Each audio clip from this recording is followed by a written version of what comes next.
E o tema do sermão hoje é construtores da transformação, guerreiros da construção. Construtores da transformação, guerreiros da construção. E por que isso? Nós chegamos aqui num capítulo muito cheio de reviravoltas, cheio de momentos difíceis, momentos de confronto muito terrível, mas no final deles o Senhor deu a vitória ao povo, deu vitória ao seu povo ali naquele lugar. E por isso, nessa noite, nós vamos usar todo o capítulo 4 de Neemias, e eu peço, por favor, que você não feche a sua Bíblia, mas como introdução da palavra de hoje, eu quero ler o versículo 9 do capítulo 4. Neemias 4, versículo 9.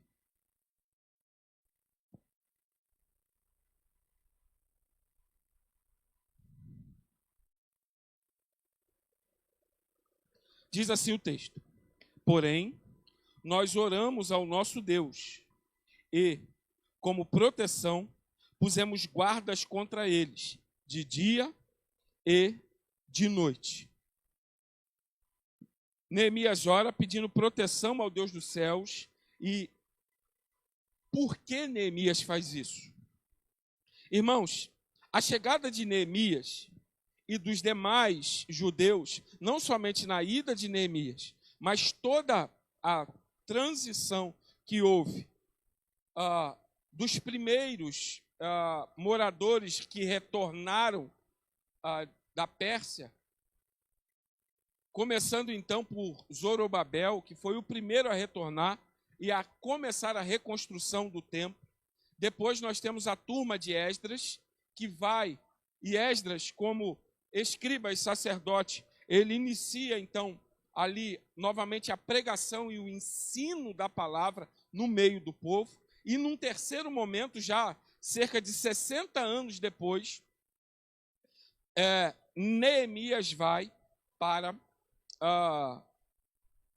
continuar esse processo, agora não de reconstrução do templo, não de reconstrução espiritual, mas na reconstrução da cidade como um todo por meio do seu muro. E essa volta, ela é tida pelo povo daquela região como perigosa. Por quê? Porque eles queriam que os judeus permanecessem fracos e dependentes. Porque uma cidade fraca e dependente, com pessoas fracas e dependentes, são fáceis de manipular, fáceis de conquistar.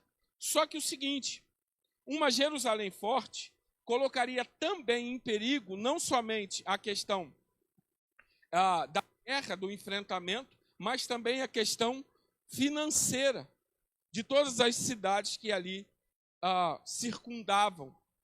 E nós vamos ver mais à frente que 4 cidades históricas na história de Israel estavam combatendo o povo nessa volta e nessa reconstrução. E aí eu quero te dizer a seguinte coisa: oposição não é apenas prova da bênção de Deus. Oposição, quando estamos sofrendo oposição, isso não significa apenas que Deus está nos abençoando, mas também uma oportunidade de crescermos por meio das dificuldades no cumprimento do trabalho. E esse cumprimento de trabalho trouxe para Neemias e para os irmãos, para os judeus que foram com Neemias, um grande crescimento e um grande avanço, porque se tornaram, de fato, instrumentos na mão de Deus para cumprir o propósito de Deus.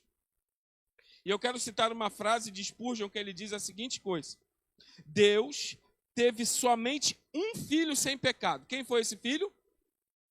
Jesus. Deus só teve um filho sem pecado. Mas este mesmo Deus nunca teve um filho sem tribulação. Deus teve um filho sem pecado, mas não tem filhos sem tribulações. A dificuldade faz parte da nossa vida. E essa dificuldade, ela é empreendida, ela é enfrentada contra a igreja de Deus por meio do inimigo das nossas almas, Satanás. Mas também por inimigos físicos, reais, como aconteceu com Neemias, através de Sambalat, Tobias e outros líderes que circundavam o povo. Paulo escreveu em 2 Coríntios 2,11 a seguinte coisa, sobre o diabo: não lhe ignoramos os desígnios. Nós não podemos ignorar os planos de Satanás para a destruição da igreja. Este capítulo apresenta 3 desígnios, 3 maneiras, 3 formas que os inimigos, Satanás e os inimigos humanos, ideológicos do nosso tempo, podem enfrentar e colocar-se diante da igreja como contrário, como oposição à obra do Senhor na vida da igreja.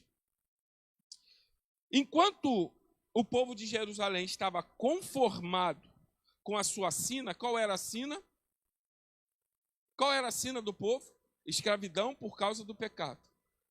Os inimigos deixaram eles em paz.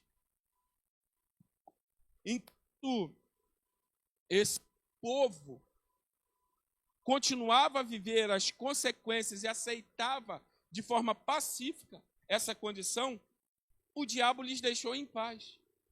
Mas quando esse povo, por meio de Neemias, começou a servir ao Senhor, se levantou para adorar ao Senhor, mudar a realidade anterior numa nova realidade, o inimigo se colocou de pé para tentar frustrar a conquista, o avanço do povo de Israel.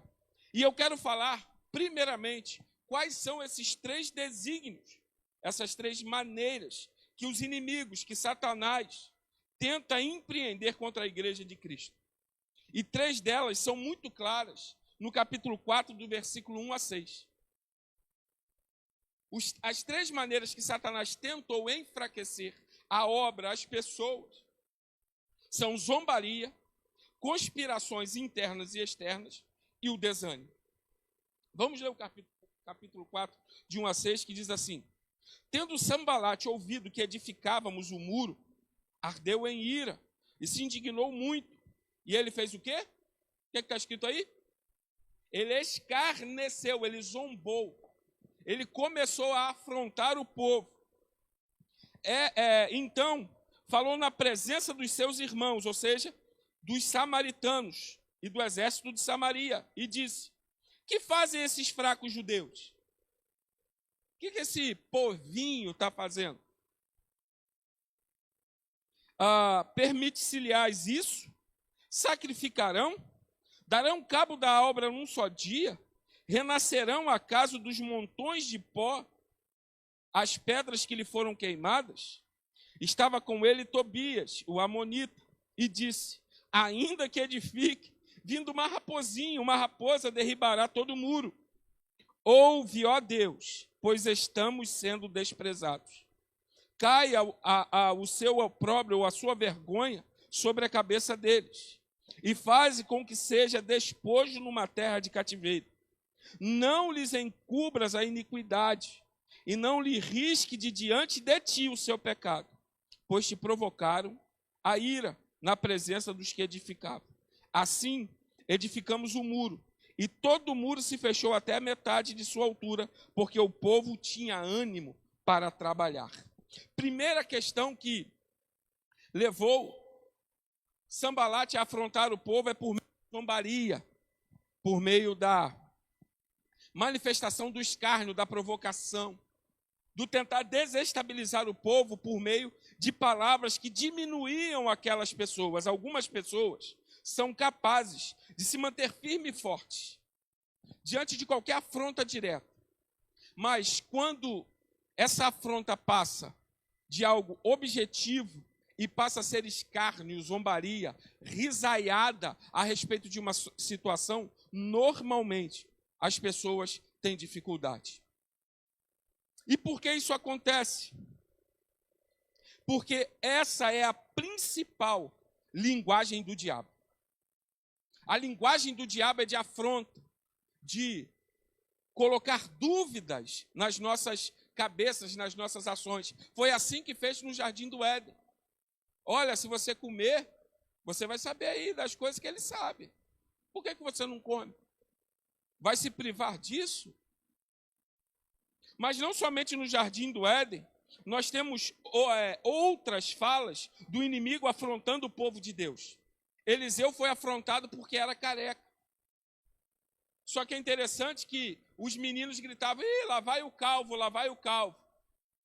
E Eliseu disse então para eles que algo terrível iria acontecer. Sai um urso de meio da floresta e mata todos esses meninos. Golias afronta a Davi dizendo: "É isso aí que vai me enfrentar?".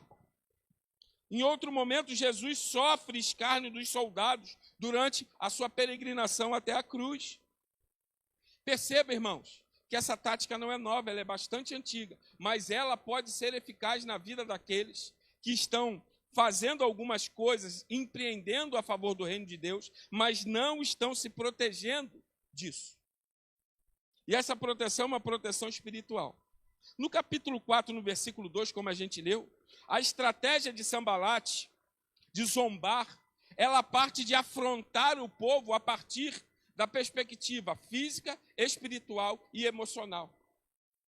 Veja, Sanbalate diz assim aos fracotezinhos, querendo reconstruir o muro. A palavra para fracos judeus é amelau, significa frágil, fraco, mirrado, pequeno, sem força. O que esses fracotes querem fazer? Aqueles que acompanham, eu gosto de assistir filmes, na cultura americana, chamar alguém de galinha é chamá-lo de fraco. É escarnecer desse fracote. Veja, Sanbalate zombou não somente da questão física, mas também do próprio trabalho. E ele diz: acaso vão se fortificar? Acaso vocês acham que vão poder enfrentar o meu exército? E o texto diz que ele fala isso diante do exército. Falando diante do exército, um exército poderoso, você acha que aqueles homens do exército fizeram o quê diante dessa fala de Sanbalate? Vamos lá, nós estamos na escola. Montamos aquele timinho da pelada que só tem craque. Só tem os melhores de futebol da escola. E o time que vai nos enfrentar é um time que é pior do que o nosso. Como é que a gente age diante do outro time? Exatamente, começaram a rir. Isso aí vai enfrentar a gente? Isso aqui é que vai estar se opondo a nós? Por acaso vocês vão se fortificar? E não só falam a respeito da força física, mas ele diz: sacrificarão? Vocês acham que matando esses animais, derramando sangue, fazendo orações, libações, buscando a um Deus que ninguém vê, vocês acham que vão vencer a gente? Vocês acham que vão vencer os deuses que nos cercam? Mas ele diz: serão capazes de terminar num dia só? Essa frase pode nos dar a entender a seguinte questão. Sanbalate estava dizendo assim: ei, a obra que vocês estão empreendendo é gigante, vocês acham que vão conseguir fazer isso mesmo? Esse bando de gente fraca, que fica aí cantando, como um farol que brilha à noite, ponte sobre as águas, vocês acham que vão me vencer com isso aí? E não só isso, por último, ele diz: renascerão dos montões de pó? As pedras que eles estavam reconstruindo o muro sofreram um aquecimento muito grande diante do fogo que colocaram em Israel. E pedra levando fogo muito quente, normalmente ela vira pó. Sanbalate disse: nem material de construção vocês têm. O que vocês estão fazendo aí? Mas não suficiente, Tobias diz a seguinte coisa. Tobias fala assim: uma raposa pode destruir esse muro. O peso e o tamanho de uma raposa certamente não tem força para ir contra um muro, contra uma construção. E Tobias diz: uma raposinha destrói tudo isso que vocês estão fazendo, porque vocês são fracos, porque vocês não têm força, o exército de vocês não tem poder, vocês não conseguirão. Mas não somente zombaria, eles começam a fazer conspirações. Presta atenção à turma que estava contra Israel. Ao norte, os samaritanos. Você sabe que samaritano e judeu não se dão. Brincando com meu primo, eu dizia assim: olha, como dois bicudos não se beijam, dois barrigudos não se abraçam. Essa é a história. A história de Israel e Maria são de pessoas que se conhecem, mas que não se dão. Não conseguem coexistir juntos. Sambalate e Samaria, mas não só. Tobias e os amonitas ao sul. Sambalate ao norte, Tobias ao sul. Vocês lembram quem são os amonitas? Vocês lembram o que aconteceu com esse povo? Qual foi a ordem de Deus dada a Saul? Deus disse: extermine todos os amonitas. E aí o malandrão do Saul foi lá e deixou os reis vivos. Possivelmente deixou alguém lá vivo, porque se eles continuaram a linhagem, Saul não cumpriu o seu propósito. E aí Samuel toma a espada de Saul, corta a cabeça de toda a família real. E diz o texto que desse dia em diante, nunca mais Samuel viu Saul. Os amonitas estão aqui porque alguém chamado por Deus para cumprir uma missão não cumpriu a sua missão. Continua o texto.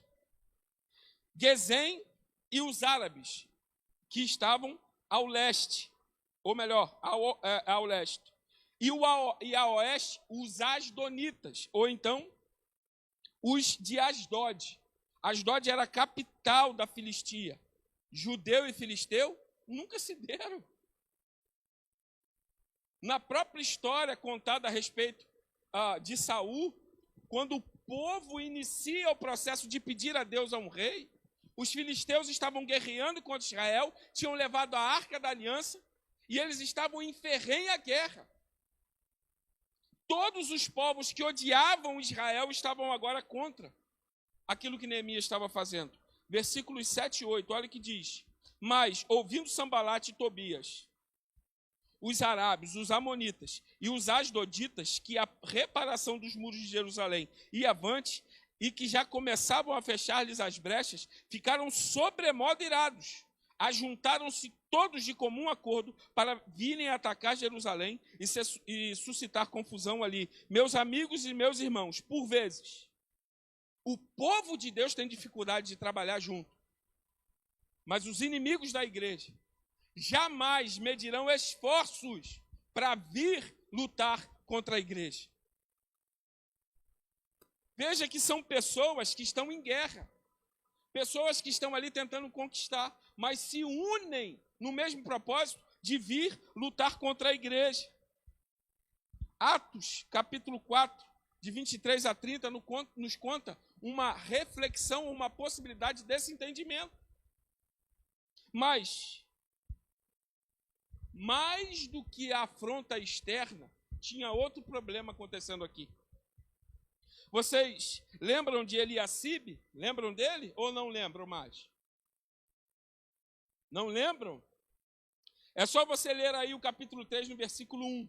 Olha o que está escrito aí. Então, se dispôs Eliacibe, o sumo sacerdote, com os sacerdotes, seus irmãos, e reedificaram a porta das ovelhas. Eliacibe, no capítulo 3, toma a atitude de iniciar a reconstrução da porta. Mas esse mesmo Eliacibe, no capítulo 6, nos é contado de que ele supostamente, era alguém que internamente estava tentando fazer com que o povo sucumbisse. Era o cavalo de Troia. Era aquele que tentou por dentro fazer com que o povo caísse. E por quê? Essa é a pergunta. Por que ele fez isso? Vou contar até 3, eu quero alguém responder. Por que ele fez isso? Possivelmente, e isso, dado histórico, que pode ser considerado fiel, um sobrinho dele tinha casado com uma moça amonita. E em nome do salvar, de fazer, de proteger a família, de proteger os seus, ele então trai o povo de Deus. Vocês lembram quando Jesus disse que aquele que não deixar pai, mãe, filhos, terá dificuldade no reino dos céus? Aqui está a prova cabal desse texto. Nós não podemos conspirar contra o povo de Deus para defender família, para defender irmão, para defender mãe, para defender vó, tio, avô. Aquele que não deixar pai e mãe, aquele que não seguir a Cristo plenamente terá dificuldades em momentos como esse. E mais, o capítulo 6, 7 ou 8 de Esdras conta a história de Esdras fazendo a renovação espiritual do povo. E a primeira atitude que ele toma é: aqueles que são casados com pessoas que não são do povo devem se divorciar das suas esposas. Mande-as embora junto com seus filhos. Veja o resultado do não cumprimento da palavra, de uma liderança dentro do povo. E por último, irmãos, o desânimo, zombaria, conspiração e desânimo. Versículo 10. Veja o que está escrito no 4:6. Vamos ler o 4:6? Diz assim, olha: assim edificamos um muro, e todo o muro se fechou até a metade de altura, porque o povo tinha o quê? Ânimo para trabalhar.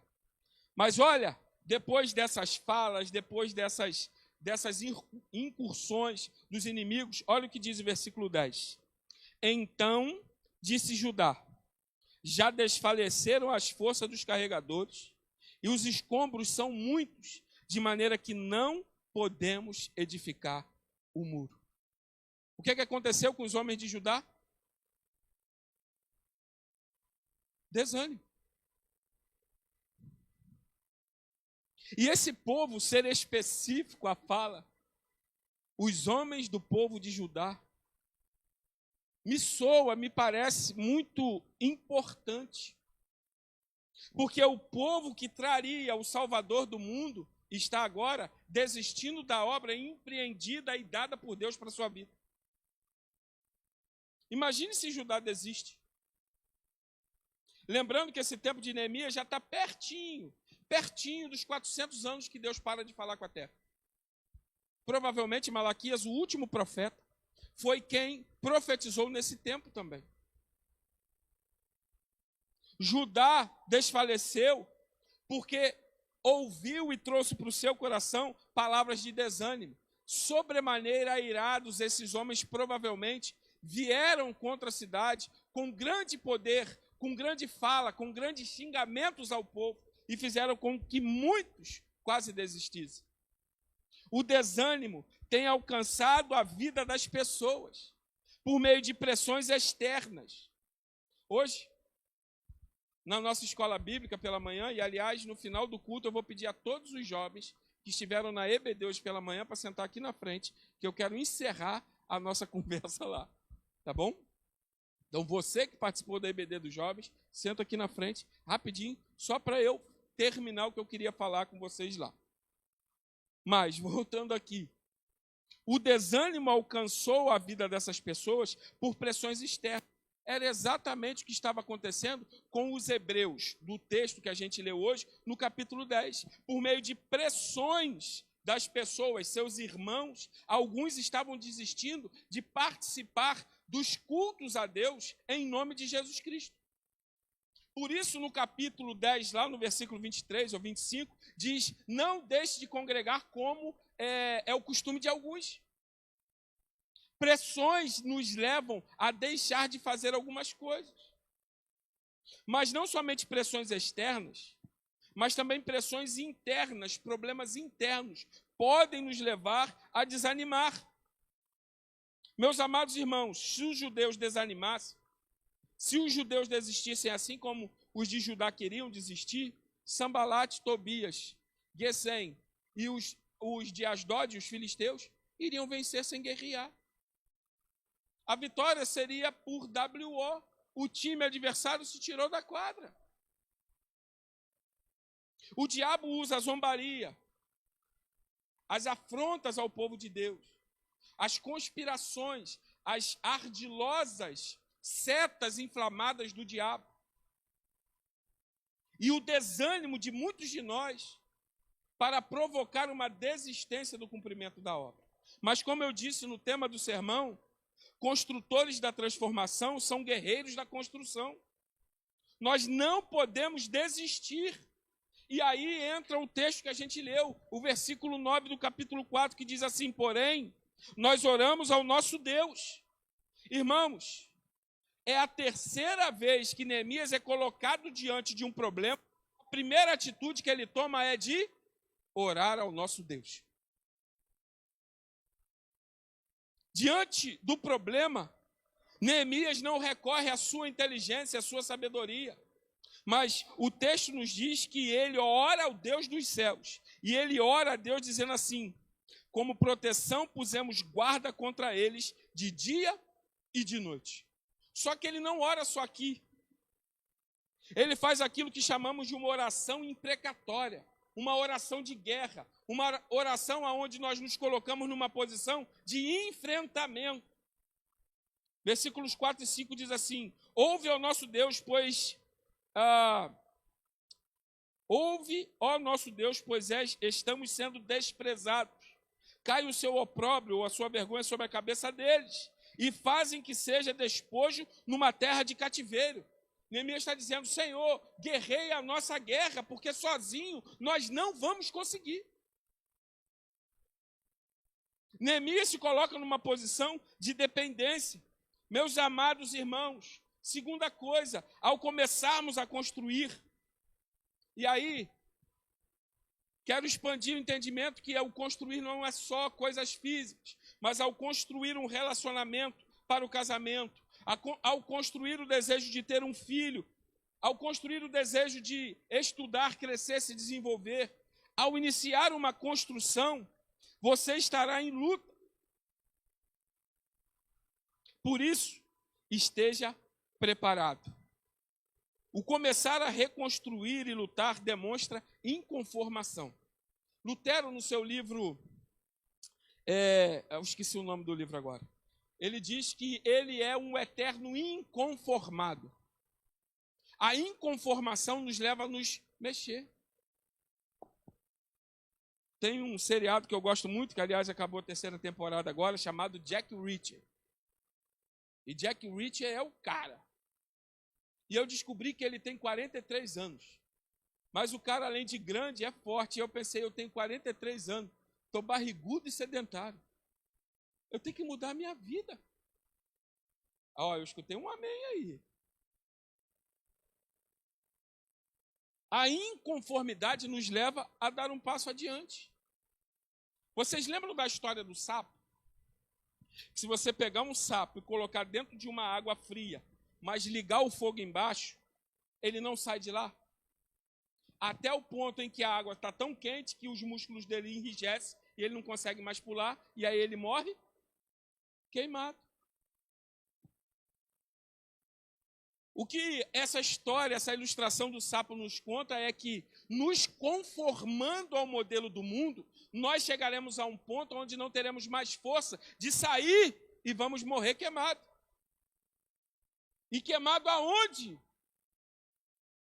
É lá, aonde diz Apocalipse 19, no lago de fogo e enxofre que está preparado para Satanás e seus anjos. Se nós permanecermos nos conformando às situações que vivemos, nós jamais conseguiremos tomar a atitude de mudar a realidade da nossa vida. Ser inconformado, mas não somente inconformado, mas estar preparado. Porque a inconformidade, o desejo de mudança de vida, nos prepara a entender o chamado de Deus e, mais do que o chamado, a vitória que Deus tem para o seu povo. Muitos de nós não estão alcançando aquilo que Deus tem nos dado para fazer, ou a igreja não tem avançado, porque nós estamos conformados com a zombaria, com as conspirações e com o desânimo. Quantas vezes nós falamos para nós mesmos: meu Deus do céu, Vera me chamou para me ajudar a arrumar a igreja. Tem que ir para lá de novo. Não acredito. Não tem um domingo de folga com esse jovem, não tem outro professor para botar no meu lugar, não aguento mais. Senhor, vai ter eleição de diretoria na igreja. Não deixe eu ser eleito.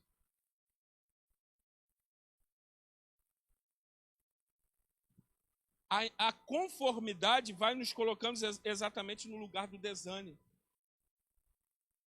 E aí a gente começa a fazer cabide eleitoral. Olha, eu não quero ser eleito.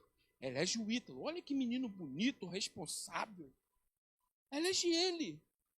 Me deixa aqui descansando, eu estou muito cansado. Meu irmão, o único lugar de descanso que vamos ter, que não é muito descanso, é descanso das batalhas da vida. Mas segundo o texto bíblico, vamos adorar e cantar santo, santo, santo é o Senhor. É quando a gente chegar no céu. Aqui não tem tempo de descanso. O diabo não nos dá descanso. A nossa vida precisa ser uma vida que testemunha Cristo. Portanto, seja um inconformado. Não aceite a situação que você está. Tente mudar. E aí eu te pergunto, qual foi a reação de Neemias diante de todo escárnio, conspiração e desânimo? Qual foi a atitude que Neemias tomou? Neemias parou tudo que estava fazendo e começou a orar. Ele disse, Senhor, como eu já tinha orado antes, estou orando de novo. Olha, como eu pedi ao Senhor para derrotar os meus inimigos, faça isso, Senhor, porque sem a ação do Senhor nós não podemos. E colocou o seu exército diante dos homens, diante dessa batalha. Quando o inimigo interno ou externo ri daquilo que o povo de Deus está fazendo, normalmente é sinal de que Deus vai abençoar esse povo. Por quê? Salmos 2, versículos 4 a 6 diz assim: ri-se, ou seja, se põe a rir aquele que habita nos céus. Quem habita nos céus? Quando o inimigo se coloca a afrontar a Deus, o Salmo número 2, versículo 4 a 6 diz que Deus se coloca a rir. E Deus se coloca a rir não porque ele é afrontoso ou sarcástico, mas é porque nessa promessa diz a seguinte coisa: ri-se aquele que habita nos céus. O Senhor zomba deles. Na sua ira, o seu tempo lhes há de falar, e no seu furor os confundirá. E aí Deus diz, eu, porém, constituí o meu rei sobre o meu santo monte Sião. Quem é este rei? O nosso Salvador. O mundo irá sempre tentar nos afrontar às situações de zombaria, de confusão, de desânimo, situações que às vezes a gente diz, é melhor eu parar, porque não tem jeito. Meus irmãos, sobre o Monte Sião, Deus estabeleceu a sua vitória. E o nome dessa vitória se chama Jesus de Nazaré. Nós vencemos o mundo por meio de Cristo. Não aceite a zombaria no seu coração. Se há alguma conspiração, se há alguma coisa que está te fazendo mal, enfrente isso. Se o desânimo está alcançando o seu coração, entenda que esta batalha será vencida por meio da oração. Clame ao Senhor, não tenha medo de clamar ao Senhor como Neemias, dizendo, Senhor, guerreia a minha guerra. Venha ao meu favor, Senhor. Nós temos o Salmo 69, 79 e 139, que são orações imprecatórias. Orações que clamam a Deus para que Deus entre na nossa guerra e vença essa guerra. Não tenha medo disso. Não tenha medo de clamar a Deus pela derrota dos nossos inimigos. E aí você vai dizer, mas eu não tenho inimigo. Tem Satanás e os seus anjos. E pessoas que são usadas por ele. Colossenses capítulo 4, versículos 2 e 4 diz, perseverai na oração, vigiando com ações de graças, agradecendo a Deus, suplicar ao mesmo tempo também por nós, Paulo diz, para que Deus nos abra a porta à palavra. Por que Deus precisa abrir a porta? Porque tem gente fechando a porta. Nós não vivemos em paz. Nós estamos em guerra, em uma guerra travada, de maneira muito séria e violenta, irmãos. Nós precisamos clamar a Deus para vencer o inimigo. Veja, de 2 Tessalonicenses, no capítulo 5, vigiai e orai. Vigiar e orar significa uma instrução que combina fé e obras. Vamos orar a Deus pedindo a vitória, mas vamos colocar os soldados aqui em volta. Eu creio que Deus vai dar a minha vitória, mas eu preciso dar o passo adiante para alcançar essa vitória. Fé e obras estão aqui descritas diante de nós. Senhor, abra a porta para que eu possa fazer alguma coisa. Não desanime. O desânimo é uma das principais armas do arsenal dos inimigos da igreja. E por quê? Porque quando a gente desanima, as coisas começam a se arrastar. Foi o desânimo, irmãos, que impediu Israel de entrar na terra prometida, na história em Cades Barneia, Números capítulo 13. Olha, separem aí os espias, 12 espias, para que eles vá então e vigiem a terra, vê o que tem lá, para a gente armar a nossa guerra. 10 voltam e dizem, esquece. Eles são muito fortes. Nós não vamos aguentar, não. E aí, doisinho, cheio de fé, diz o quê? Nós vamos sim. Nós vamos guerrear e vamos vencer e mais. Teve umzinho lá que, por causa dessa fé, viveu muito mais do que ele ia viver. Diz o texto que Deus lhe dava força. E o nome dele é Caleb. Meu amado irmão, minha amada irmã, nós não podemos desanimar diante do desafio que está diante de nós. Ficamos com medo dos guerreiros poderosos que aquela terra possuía. Por isso, o que aconteceu com este povo? Vagaram durante muito tempo até que a geração fosse trocada. A desobediência, presta atenção nisso que eu vou falar. A desobediência, a insubordinação àquilo que Deus tem falado, as diretrizes, as regras, os mandamentos que Deus tem nos dado. E os questionamentos autossuficientes provocam desertos na nossa vida. Provoca problema na nossa vida. Vou repetir, irmãos.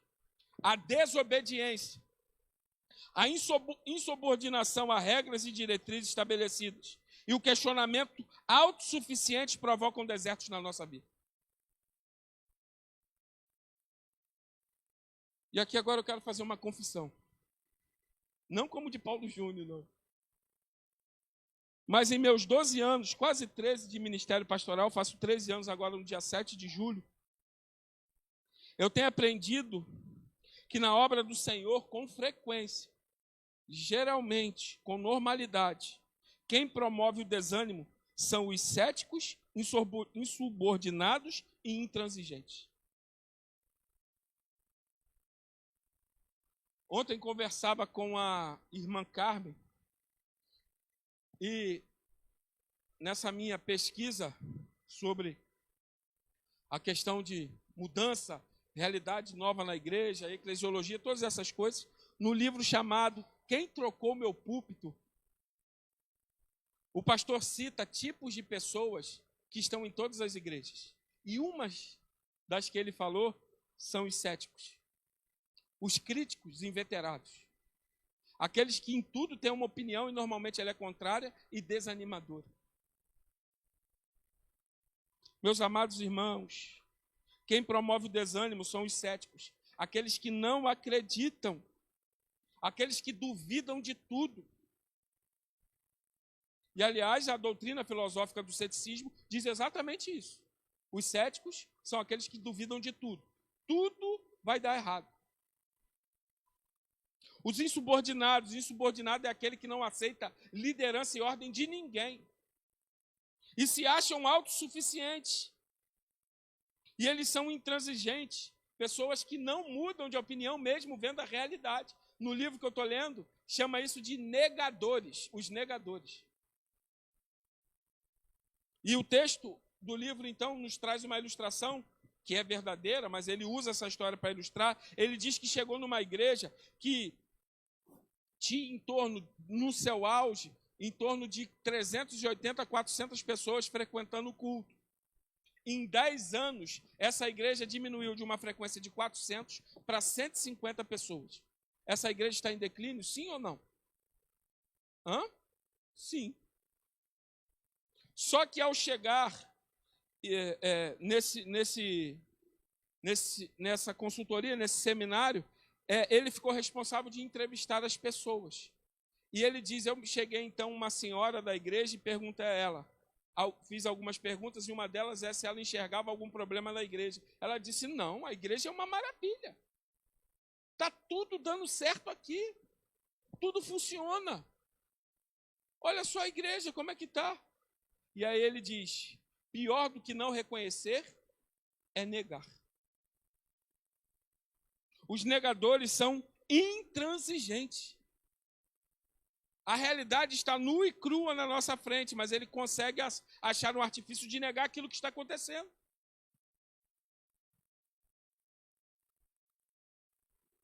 Normalmente, há algo errado em sua vida espiritual. Não somente questão de pecado, mas também a questão fundamental de negação, que se chama incredulidade. E não somente incredulidade, mas estes que normalmente são assim, falta-lhes, dentre outras coisas, primeiro, fé na palavra de Deus, incredulidade. E não somente incredulidade na palavra de Deus, mas eles se mostram mais interessados pelos planos e atividades. Ou seja, aquilo que eu desempenho é o que eu vou fazer e eu não quero saber se tem outra coisa para fazer. O que me agrada é isso aqui. E esses são pessoas que são amantes de si mesmo, que amam tanto a si, que não conseguem enxergar que a sua ação é uma ação que deteriora, que desanima aqueles que estão em volta. Uma pessoa de mente dobre, de mente dúbia, de mente dupla, diz o texto de Tiago, capítulo 1 e também no capítulo 4, é uma pessoa incrédula e instável. E ela atrapalha a obra do Senhor. Você já se deparou com alguém desanimado? Sim ou não? Não falo só em relação às coisas da igreja, não. Em relação na vida. Alguém desanimado? Quando você propõe alguma situação a ela, o que normalmente ela fala? Já fiz isso já. Quarta-feira eu preguei numa igreja lá em Macapá. E aí o pastor me pediu ajuda exatamente nesse processo que nós iniciamos aqui há 3, 4 anos, para tentar mudar a realidade da igreja, trazendo para a igreja de volta o crescimento. Uma igreja que tem uma membresia, quando o templo está cheio, segundo o pastor, tá? Quando o templo está cheio de gente, tem 5 pessoas. O templo cheio. E aí eu iniciei a minha fala e tal. Confesso que, por causa da hora, eu fui muito direto ao ponto, isso também me atrapalhou um pouco. Mas aí, quando a gente começou a fazer o trabalho, uma irmã levantou a mão e disse assim, pastor, deixa eu falar uma coisa. Eu falei, deixa, eu já fiz isso aí. Como, irmão, se ela fez isso, se a coisa que a gente tem é inédito? Ninguém tem. Se não for a gente fazendo, não tem ninguém fazendo. Eu já fiz isso aí. Já fiz isso aí. Qual foi a fala dela? Vai. Isso aí não vai adiantar de nada aqui. Irmãos, eu costumo dizer, mas Deus já está me controlando, quando essas coisas acontecem, eu sinto o sangue correr na veia. De tanto que ele ferve. Eu sinto passar dentro da veia. Vai para a minha cabeça e minha cabeça começa a esquentar. Me deu uma irritação tão grande que eu segurei assim, ó, e fiz como a minha esposa diz, conta até 10. Mas devagar. 1. Sabe por quê, irmãos? Porque as pessoas estão negando a realidade e elas estão conformadas à situação e elas estão igual a música da Gabriela. Sabe a música da Gabriela? Da novela? Eu nasci assim, vou morrer assim. A conformidade nos leva a incredulidade, a pecados na nossa vida, a situações que nos levam a olhar e perceber que nós somos amantes de si mesmo. Se não é do meu jeito, se não é do jeito que eu gosto, se o pastor fala alto, se o pastor fala baixo, se o louvor está alto, se o louvor está baixo, se a cadeira está ruim, se a cadeira está boa, se não está bom para mim, eu estou fora. Eu passei um vídeo, eu não lembro para quem, acho que foi para o Ítalo, sobre um pastor dizendo a seguinte coisa. Eu ia passar esse vídeo, mas aí os irmãos iam falar assim, pô, pastor, agora está com esse negócio de passar vídeo, então eu não vou passar não. Mas o pastor dizia a seguinte coisa. Olha só, se você chegasse aqui hoje, agora, nesse culto, quando você chegasse aqui, metade das luzes tivesse queimado. Então a gente ia estar aqui numa penumbra. Se o ar-condicionado não tivesse funcionando, como é que você ia estar aqui? E mais, na hora do louvor, o negócio não andasse, barulho, microfonia, assim, abaixo, microfonia, gente cantando desafinado, o violão arrebentando corda, o baixo novo de Yuri, não, esse não dá, é novo, ele vai ficar funcionando, porque ele é novinho. A única coisa que está funcionando é o baixo. Ítalo está tocando bateria, quando ele bate a baqueta aqui, é uma confusão terrível. E na hora o pastor chega para pregar, e apesar da mensagem ser bíblica, segundo o pastor dizendo, ele é entediante. Você ficaria aqui? Sim ou não? Eu quero sinceridade. Não, você não ficaria. Você ia arrumar a desculpa de, está muito calor, ou o pastor está falando demais, a música está ruim, o ar-condicionado não funciona. O que é isso? Uma igreja sem ar-condicionado? Pensa, você sentando nessa cadeira aí, encostando igual o Sérgio encostou ali, não vai acontecer isso com você não. Mas quando você encosta assim, bonitão, cansa a cadeira, blá, quebra e cai no chão. O que você ia fazer aqui?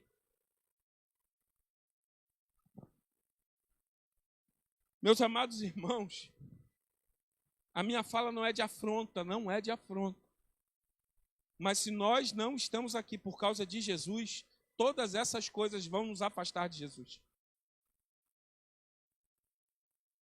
Se a realidade da nossa vida, se a realidade da nossa prática não é cumprir, glorificar a Deus e cumprir o seu propósito aqui na terra, todas as coisas vão nos atrapalhar. Nós não podemos usar esse tipo de artifício de gente que não tem fé na palavra de Deus, incrédulos e amantes de si mesmo. O ânimo de Neemias vinha das suas orações, mas não somente da busca ao Senhor, mas das promessas que Deus fazia a ele. E as zombarias, conspirações e os desânimos não perturbavam. Meu querido, se tememos o Senhor, então não precisamos temer o inimigo. Se a gente teme a Deus, se nós cremos em Deus, se nós nos ajoelhamos diante de Deus, por que a gente está temendo o inimigo vindo contra nós? Nós não precisamos temer. O coração de Neemias foi conquistado pelo Deus grande e temível de Israel. Capítulo 4, versículo 14. Olha o que diz aqui o 14. Inspecionei, dispus-me e disse aos nobres, os magistrados e ao resto do povo, não temais, lembrai-vos do Senhor, grande e temível, e pelejai pelos vossos irmãos, vossos filhos e vossas filhas, vossa mulher e vossa casa. Diante do problema, Neemias lembrou do Deus grande e temível. E sabia que Deus era a fonte suficiente para vencer o desafio. Não basta reconstruir o muro. Não basta cumprir obras visíveis. Mas também devemos estar vigilantes para que o inimigo não grite mais alto que a nossa confiança em Deus. Às vezes os gritos que temos ouvido suplantam o nosso temor ao Senhor. E aí o que nós precisamos é de uma reconstrução espiritual, um avivamento na nossa vida, uma transformação do coração. Nós vamos então entender que não adianta apenas fazermos obras visíveis. E obras que eu falo não é somente construção, mas toda e qualquer atividade da igreja. Mas, se toda e qualquer atividade da igreja não estiver ligada, entendida e vivida a partir de como tememos a Deus, o que vamos viver são situações de pecado, de incredulidade e amantes de nós mesmos. Representado aí pela história desse pastor, que é pastor de uma igreja lá em São Paulo, que é uma igreja voltada para a juventude. Então é aquelas church bem church mesmo. Daquele negócio de roupinha, como é que fala? Nude. Não, nude não, nude é negócio de pelado. Que aquelas coisinhas que é assim, eu não sei o nome não entendo esses negócios não. Aquelas coisinhas assim, bege, aquele negócio bem sem expressão. A cor da igreja é branca e preta. Então eles andam muito de branco, de bege e de preto. Mas o entendimento que esse pastor trouxe me leva à reflexão de olhar para isso aqui. Pensa se o que esses homens estivessem fazendo não estivessem baseados na convicção de que Deus iria vencer aquela batalha e restaurar Jerusalém. Essas pessoas não iam à frente. Sabe aquele grito que às vezes a gente escuta de que não vai dar certo? Aquele grito de que isso é uma obra muito grande, vocês não vão ter força para isso. Aquele grito de dizer, ih, rapaz, a gente já fez isso aqui há 10 anos atrás, olha o resultado da gente hoje. Igual a mulher fez. Eu lembro da mãozinha dela fazendo assim, ó. Isso aí eu já fiz. Isso aí eu já fiz. Do tipo, fiz e não deu resultado nenhum. E aí? Se nós não temermos ao Senhor e colocar a vitória, melhor, a força de Deus maior do que esse grito no nosso ouvido, nós vamos desanimar. Construir e lutar constituem duas partes fundamentais da vida cristã. Construir e lutar. Construir e lutar. Meus amados irmãos, nós não podemos ser como os céticos, insubordinados e intransigentes, porque essas pessoas são incrédulas. Nós não podemos caminhar como essas pessoas. Normalmente há algo de errado na sua vida espiritual. Há uma busca por coisas que não são a busca de Deus. Busque ao Senhor. Busque ao Senhor e clame por uma vida transformada. Porque, como eu disse, o tema do sermão é construtores de transformação. Vidas transformadas elegem vidas transformadas. As dificuldades que estão diante de nós, o texto nos ensina que se tememos o Senhor, então não precisamos temer o inimigo. Se nós tememos a Deus, nós não precisamos temer o que está diante de nós. As dificuldades que se apresentam a esta igreja neste tempo serão vencidas não pelo esforço de cada um de nós, mas pela força de Deus agindo em nós. Você não tem força. E aí, como eu disse, nessa minha pouca experiência de 12 anos de ministério pastoral, o que mais a gente vê são pessoas sendo derrotadas por palavras, por desânimo, por falta de vontade de fazer. Porque não deu certo. Vamos deixar o não deu certo por tentar outra coisa. Uma igreja que tinha uma frequência de 400 pessoas, diminuir para 150, ela precisa urgentemente enfrentar o terrível inimigo da igreja chamado desânimo. E aí eu te pergunto, por que você desanimou? Foi por causa da zombaria? Foi por causa da conspiração? Foi por causa de uma palavra que foi ao teu coração e fez com que você desistisse? Já é a terceira vez que eu participo de igreja e sempre é a mesma ladainha. Eu postei essa frase no TikTok. Essa frase de que Deus só teve um filho sem pecado. mas nunca teve um filho sem tribulação. Um enviado do diabo entrou lá e disse: igreja é tudo manipulação emocional. E aí, sendo educado, porque eu estou tentando ser um homem educado, eu escrevi lá: esta frase não fala disso. Mas ele insistiu. Aí o que eu fiz? Não respondi mais. A batalha que está diante de nós, irmãos, da reconstrução, da revitalização